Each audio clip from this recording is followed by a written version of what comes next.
Hey, g'day friends, it's Lance Klessig.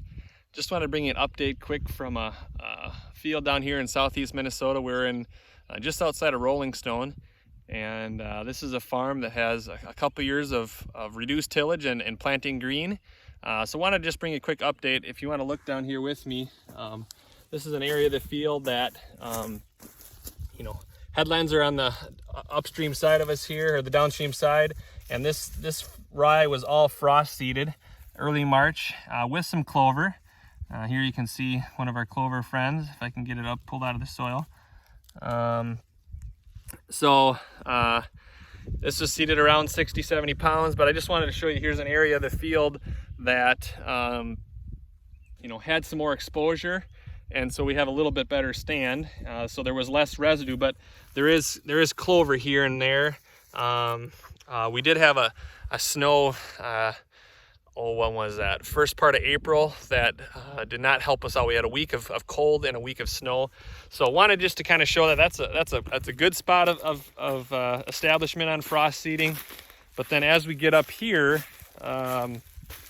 we start to see, obviously there's more residue here, first of all. But we start to see, if you want to pan with me, there's not as much vibrant green, but as we get down there is rye that's, taking off. And wanted just to point out a couple things. First of all, we compared a field on this side of the road to the other side of the road, and there's a lot less residue. This field last year, these couple fields ran pretty heavy. They were around the 250 mark dry. So there's a fair amount of corn stalks, what people would call trash.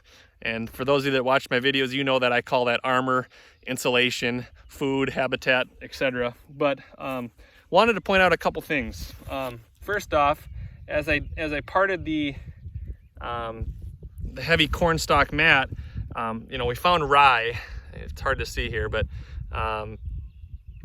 here's the rye seed, and the sprig is only an inch tall, so we have rye that's delayed germination because it never got down to decent moisture or seed to soil contact. We have some, like I said, some clover here. You can see that.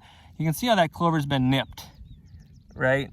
And like I said, we had that tough week. But another thing I want to point out is if you jump over here with me, as we get down here, it's probably hard to see, but you can look here and there's a lot of earthworm activity, a lot of middens we call them, and a lot of earthworms that are decomposing our quote unquote trash. And that's really important for an for our soils to be healthy, is to have a live, active earthworm population.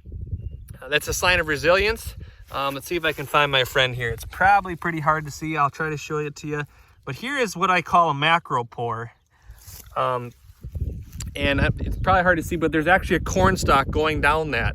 And a macropore is really just like a night crawler cavity, like a culvert, a conduit that takes our heavy rains and puts them right in the soil. And so as we use cover crops, as we plant green, as we do reduced tillage or just plant no-till, we preserve all those conduits, all those culverts. So we can have big ones that are the size of my finger, my pinky. We can have lots of little ones, but collectively they take water down into our soil profile. And that's really an important thing as we are trying to farm in nature's image and trying to have the soil health principles at play. So one of those principles, again, is keeping the soil covered, armor. And we have fairly good armor. There's a fair amount of armor here.